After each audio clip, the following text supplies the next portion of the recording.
14 ayes. Okay, we're going to go to item 31. Okay. We have to vote on that, please. Okay, before we go to 31, why don't we vote on urgent forthwith on the last item? Mr. Clerk, you with me? I'm with you, sir. Let's open the roll, close the roll, tabulate the vote. 14 ayes. Okay, now we'll go to item 31. Ms. McAllister and Mr. Spindler. Item 31. Thank you, Mr. President. I'd like to tell everyone to go to the committee meetings also. That's where you really find out what's going on. Now, I was in a committee meeting. It was Wednesday, February 10th, and it was the Ad hoc on Comprehensive Job Creation Plan Committee. Now, this is what happened. The department heads were supposed to report on where these city contracts, now we're talking about contracts, I know you know what I'm talking about. We're talking about money.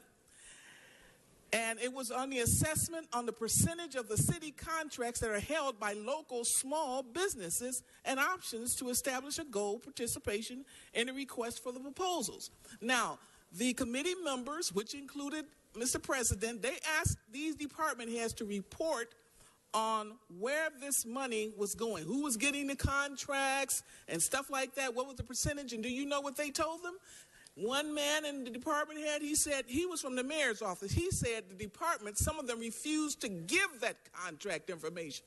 Refuse. Now, that's what I was talking about when I said the gangsters. These people here, good people, I believe, but they're not running anything. And one of the committee members told the department head, he says, hey, well, the mayor wants this information. They said they don't care if the mayor wants it or not. You're not getting it. The contracts, that's what this is all about. There is a hidden government in this city. They control what's going on in there in these departments. They don't give a darn who we elect. They run it. Now, you go online. It's on the city's website, and the meeting is there. You can hear it now. It starts at 15 minutes. I don't know what they're doing to these online audios, but they're starting them 15 minutes. People think there's nothing there. Go 15 minutes in. It's Wednesday, February 10th at 1 p.m. And listen to them, man. Tell them that they refuse to tell you who's getting these contracts. So they don't run anything. The mayor don't even run anything. That's why he don't bring his little skinny rear end down here. Mr. Spindler. That's right. Fighting the poverty pimps, but we can't because there's secret information, cutting off audio. And I'm glad to see one councilman has joined us on our side of the fight. Marchese now is sitting on my side of the fence. He's off the horseshoe, thank God. Stay on the subject. Staying with my brother. Now we see that we're fighting together to stop this corruption from these poverty pimps. He is not talking about. We're going to stop this. Stay on the subject, Mr. Spindler. To know what happened to the audio tape and why secret poverty pimps are stealing city money. Thank you. Your time's expired. Okay, sergeants, help him find his seats. All right. Let us. I'm sorry, Mr. Krikorian. Just for the record, the item that the speakers were talking about has nothing to do with this item. That was another item being considered by the committee that same day. This matter involves Section 108 loans, and as members know, for over 40 years, the city has used federal funding to offer Section 108 loans to small businesses for major projects, for special projects, to create jobs and economic stimulus. Sometimes the federal bureaucracy takes as long as 4 months to get a loan like that authorized. So this, what's before you, are new guidelines that the city's been working out with HUD to be able to get local approval rather than going through Washington, which should shorten that timeline from as long as 4 months to as short as 4 weeks. So this is an important step forward in trying to create funding opportunities for businesses that might not otherwise have access to capital at favorable rates to be able to create jobs and create economic activity in the city. So I ask for your aye vote. Thank you, Mr. Clerk. Yes, Mr. President. For clarification, amending motion 31A, that's motion Krikorian-Wesson, has been circulated and is now before council for its consideration. Okay, let us open the roll, close the roll, tabulate the vote. 14 eyes. All right. Okay, we're going to now move to item 89. Item 89, we have some cards, public comment cards. I'd like to call Martha Arguello. Martha, come on down. Rabina Sin, Walker Foley, and Samuel, you'll be on deck. And, Mr. President, amending motion 89A has been circulated for this matter. Wonderful. Good to see you again. Hello. Good morning. Thank you. My name is Marta Arguello. I'm the Executive Director of Physicians for Social Responsibility. We represent about 1,200 health professionals who are deeply concerned with the health and safety problems associated with urban oil and gas operations. We believe that urban oil and gas operations pose an unacceptable risk to all communities. This is a 19th century practice that has formed part of our urban fabric. They've become invisible. We don't see the derricks. We don't see the pump jacks. We don't see the drill sites. We don't see the underground pipes and storage tanks until there is an incident. We've grown accustomed to these, but we've grown accustomed to these because we've made a very dangerous assumption. We've assumed that somebody is minding the store.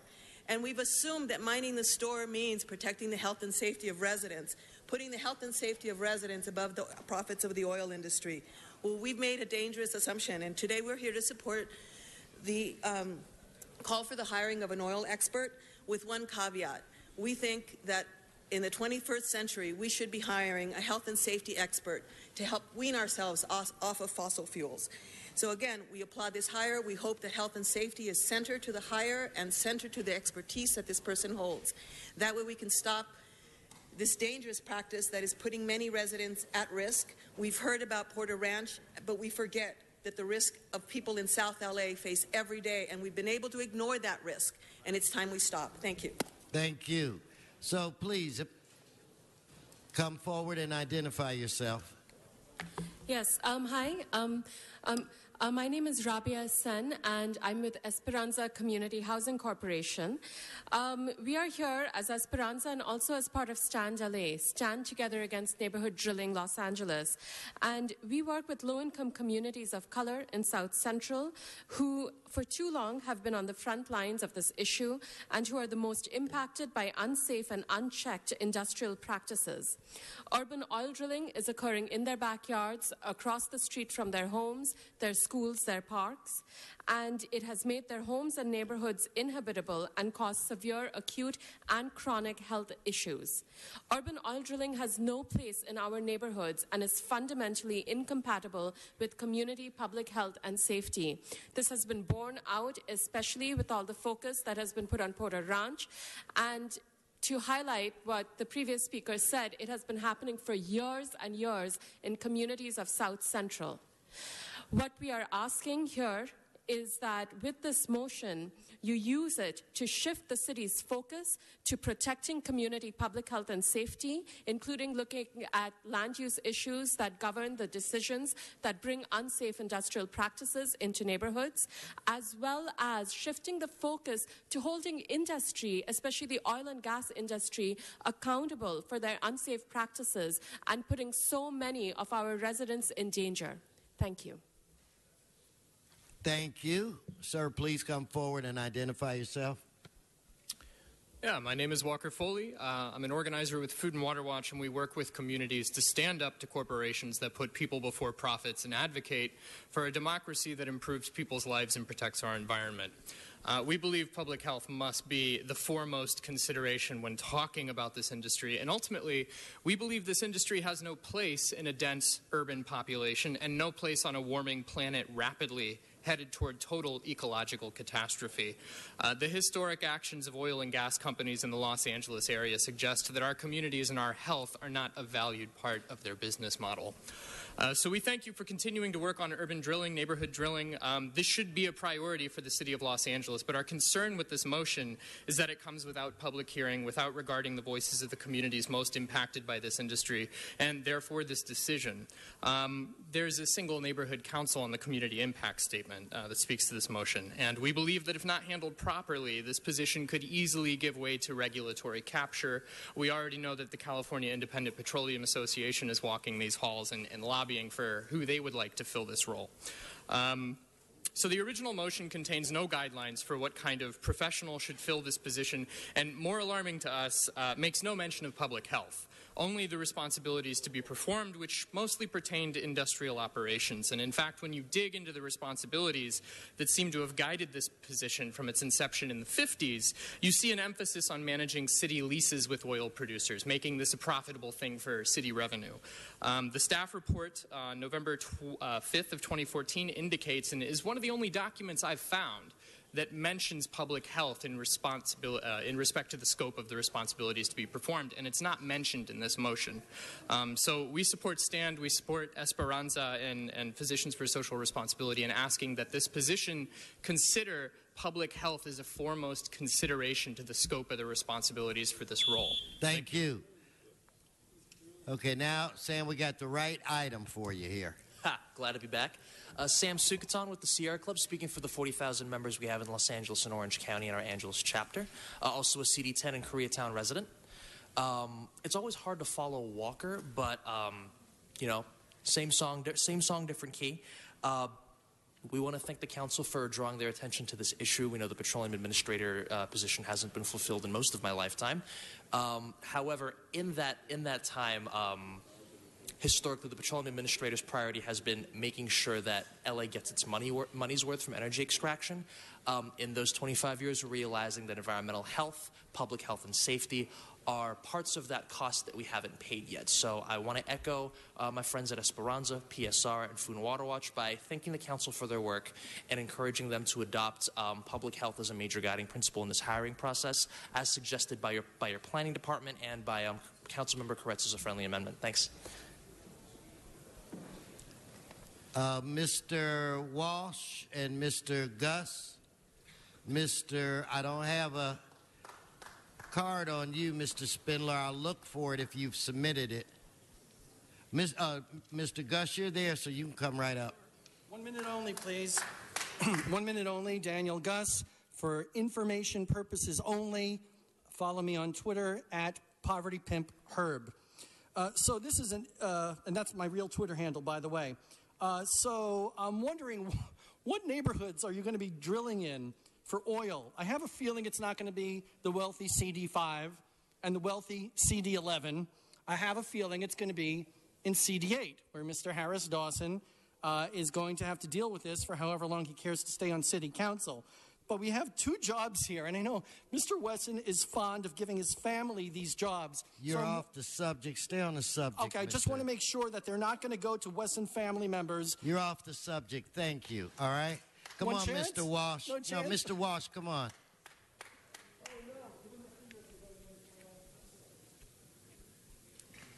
Floor is yours. Thank you, John Walsh, blogging at HollywoodHighlands.org. A petroleum administrator. Whenever something goes out of total control, you build a bureaucracy around it. A petroleum Mr. Oil or Ms. Oil. And as the previous speaker said, they understand drill where people are not white. We don't need a petroleum administrator.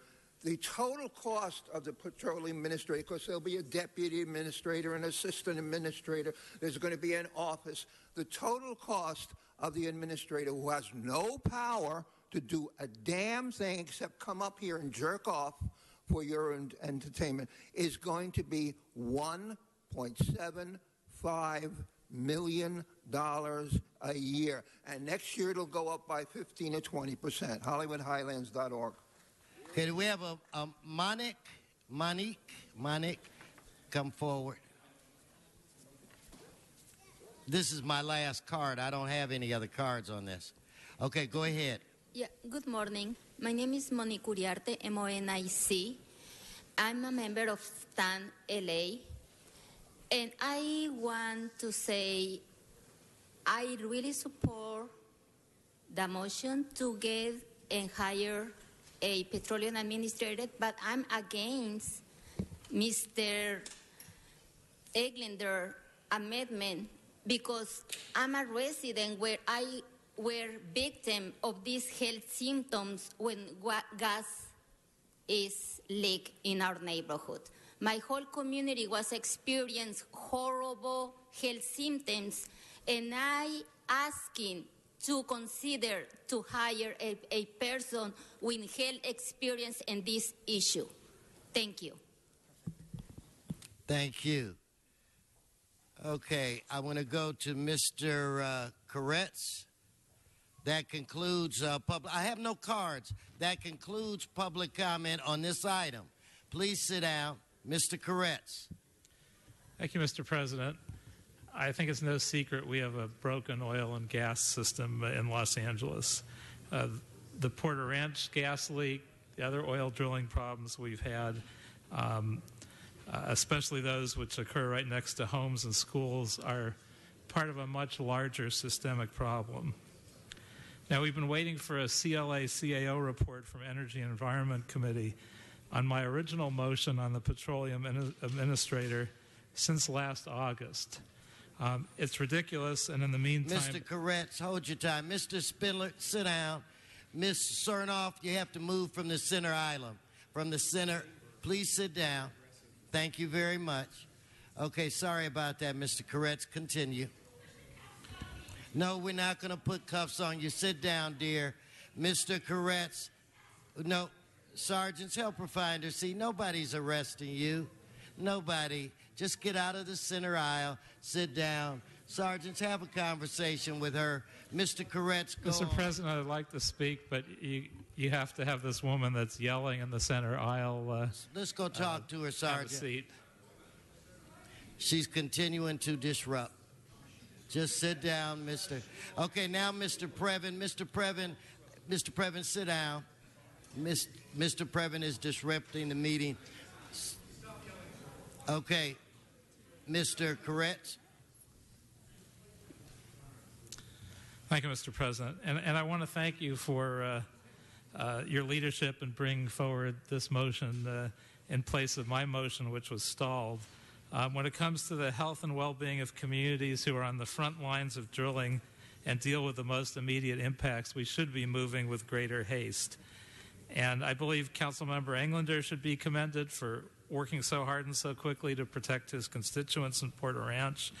And I think we should accept that as a strong new precedent to work that hard going forward to protect the health of all Angelenos. And my request as we move this forward is that we engage with the communities that are impacted, those folks who have oil wells in their backyard, including many in CD5, to see that their needs are met and their health and well-being is not just protected but prioritized. No more nosebleeds, no more chronic respiratory problems. We need to get a handle on this. In addition to being qualified to carry out the job duties listed in the decades-old description of Chapter 4 of the LA Administrative Code, I want the Petroleum Administrator... This is a disruption. Sergeants, show Miss Cernoff the outer office. She's disrupting the meeting. Spindler's clapping. And then take Mr. Spindler as well. Anyway, I'd like to ask... Mr. Spindler needs to be removed as well. No, Mr. Spindler needs to be removed as well and done now. He's disrupted the meeting as well. Come on, we have a lot of work to do, sergeants. Clear. Ruth, you're disrupting. Ruth, we let you speak all the time. You're disrupting the meeting. Sergeants, help her to the back. I don't know. Ruth, you have to be removed. Ruth, you have to be removed. Mr. Previn, and you go too. Sergeants, Mr. Previn as well. Mr. Previn, you're going to be removed right now.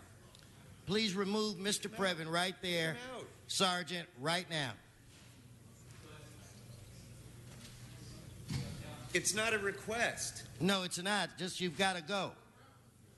Okay, we'll recess the meeting until these people are removed. Mr. President. Sergeant, wait, Mr. Englander. Sergeants, and get Mr. Previn, you are removed from this meeting. Mr. Previn, He's continuing, Mr. City Attorney, to disrupt this meeting. Okay, Mr. Sargents, he won't move. Do what you have to do. Thank you, Mr. Previn. You have to leave and leave right now.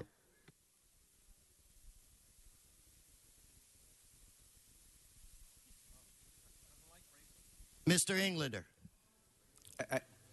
Just wanted to note from behind the pillar that he continued disrupting the meeting, and now he's just floating around the back and not adhering to or complying with the officer's request to leave the chambers, and continues to disrupt this meeting. And well, he's leaving now. Mr. City Attorney, did you have something you needed to say? Mr. Mr. Koretz, to wrap up. Take your time, collect I really your thoughts, time disrupted restart. As much as I had, but I really wanted to make one point, that this shouldn't just be a petroleum expert. They should also have expertise in public health and safety and environmental protection, because we're not just looking for an industry hack from the petroleum industry. We need someone with a balanced background and point of view. Let's move to Mr. Bonnet. Thank you, Mr. President. Thank you for calling on me, but thank you for this motion. This is an important action today that this body is taking. For too long, really, at least a couple generations now, the position of our petroleum administrator has not been filled the way it should be. It has not been a vigorous or vibrant position dedicated full-time to managing these leases and conveyances and all the other stuff here in Los Angeles. I do want to point out, though, that Mr. Koretz spoke about what I feel to be is a different position, which is the oil and gas expert that the CLA's office is going to hire. That was a result of a motion that Mr. Koretz and I put in, which has a vitally different role, and is the role that folks from Food and Water Watch and the other organizations we're talking about looking out for neighborhoods and looking out for transparency and accountability. That's the position that we need vitally to make sure that we can complete the moratorium on fracking that this body committed to over a year ago. And that has been approved by the Energy and Environment Committee. Thank you, Mr. Fuentes. It's in the Plum Committee, and my understanding is that it's waiting for a report from the CAO and the CLA in order to get that hearing there. So I'd request, as part of this, that the CAO and the CLA expeditiously finish that so Plum can hear this item and we can hire the other position so that we can actually move in tandem on both of these items. But make no mistake, this is a big step that we are taking with this position today to make sure that we have a much better sense of vigilance. We cannot trust the state to look out for our interests, as we have seen. Dogger is not doing a sufficient job, and we can't have someone part-time here in Los Angeles. We need someone who's really an expert in keeping an eye on the oil and gas industry. And so I look forward to supporting this, and I look forward to supporting the other position, and hope it will come forward very quickly. Thank you, Mr. West. Now, thank you. Mr. Buscaino. Thank you, Mr. President. I, too, rise in support of putting together this, supporting this administrator. You know, this administrator is really going to impact my district. I have the most pipelines, heavy industrial surrounded by refinery, also on the port complex as well. And my first ask of this petroleum administrator is to do a review of the liquid bulk facilities in my district for potential safety issues. And we owe it to our residents in the city, specifically those living in my district in San Pedro and Wilmington and Harbor City. Heavy industrial, and looking forward to continue working with the fire department and the new petroleum administrator. I appreciate this moving forward, and looking forward to working with them. Thank you. Okay, Mr. Krikorian. Thank you, Mr. President. Just as a friendly amendment, I'd like to ask that the CAO and the CLA be asked as part of this to review cost recovery and whether or not the costs associated with the petroleum administrator might be borne through the permitting and franchise fees and so on that the industry currently pays to the city, or otherwise, so that there won't be an adverse impact on the general fund. Thank you. Mr. Fuentes. Thank you, Mr. President. And Mr. Bonin, thank you for following the process, because I think you recited exactly where we are in that particular motion, which is very important. I think an apology is due to the CLA's office. The insinuation that somehow any of this is stalled is incorrect. The CLA's office is working very diligently to try to figure out how it is that we satisfy the measures that are being put forward in this motion as well as the one that was referenced by Mr. Bonin. So thank you, CLA, for all the good work that you're doing. Things take a little bit longer than folks want sometimes, but it's to no fault of theirs. Okay, no more speakers. Let's open the roll, close the roll, tabulate the vote. 14 ayes. That is approved. Mr.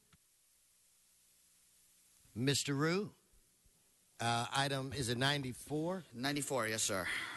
Thank you, Mr. President. Regarding 94, on February 4th, 2016, the Cultural Heritage Commission was unable to act on a historic cultural monument application for the Acker mini mansion located in Los Feliz. Unfortunately, all 5 members were not present at the meeting, resulting in a 2-2 vote, thereby effectively denying the application. The designation has a significant amount of community support, and there are legitimate concerns that the interested parties may not have did not have adequate time to present their views. So the action I'm requesting today is that this case be remanded to the full 5-member board of the Cultural Heritage Commission for additional opportunity to consider the application and to give the community the opportunity to present to the full board. Again, for clarification, this action is not intended to deny the Commission's decision, but simply send it back for the consideration of the full body. So that's what I'm doing today, and I'd like to ask the City Clerk for some clarification, on the motion. Mr. Root, would you, Mr. Clerk? Yes, sir. Direct your... In approving the recommendations proposed by Councilmember Root, we require 2 votes. First, to assert jurisdiction, and then second, to veto the action. Okay, so let's have our first vote now. Let us open the roll, close the roll, tabulate the vote. 14 ayes. Okay. Mr. Rue, now the second vote. Let us open the roll, close the roll, tabulate the vote. 14 ayes. Thank you, Mr. President. Okay, we're now going to take up items. Mr. Krikorian. Thank you, Mr. President. On behalf of Mr. Huizar, I'd like to ask that we reconsider item 1I for purposes of requesting a 30-day extension of time. Okay, so let's quickly vote on reconsideration. Where, Mr. President. So what, do we have to vote to suspend the rules? Okay, yes, let's open the roll, close the roll, tabulate the vote.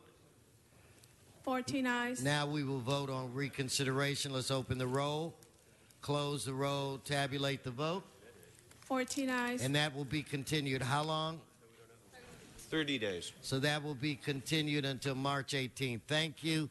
Let's now move to items 73 and 74. I believe, Mr. Clerk, we can take those items up together. And if I could have from the Selmar Neighborhood Council, Ann Job, are you still here? Ann, come forward on both items. And for item 74, there is an amending motion, 74A, that has been circulated. Okay. Yes, ma'am. So am I speaking on 73 and 74? Yes, to go right 73 ahead. now? Yes, we've combined those items. Okay, and note that we do have a community impact statement on these 2 items. Okay. My name is Ann Job. I'm the president of the Sylmar Neighborhood Council, and I speak on behalf of the Sylmar Neighborhood Council and the community we serve. The NC has submitted a community impact statement in support of these council files, authored by our council member Fuentes and seconded by Englander. Further, we want to thank the Englander for moving expeditiously these items to this council so that they can be addressed prior to the mayor putting out his budget. Our hope is that this become a part of the upcoming budget. I want to thank our council member Fuentes for proactively providing Sylmar with the rapid response vehicle and for partnering with the neighborhood council to see that we get this extra item. I was going to speak about the fire station in the second item, but I'll fold it in here.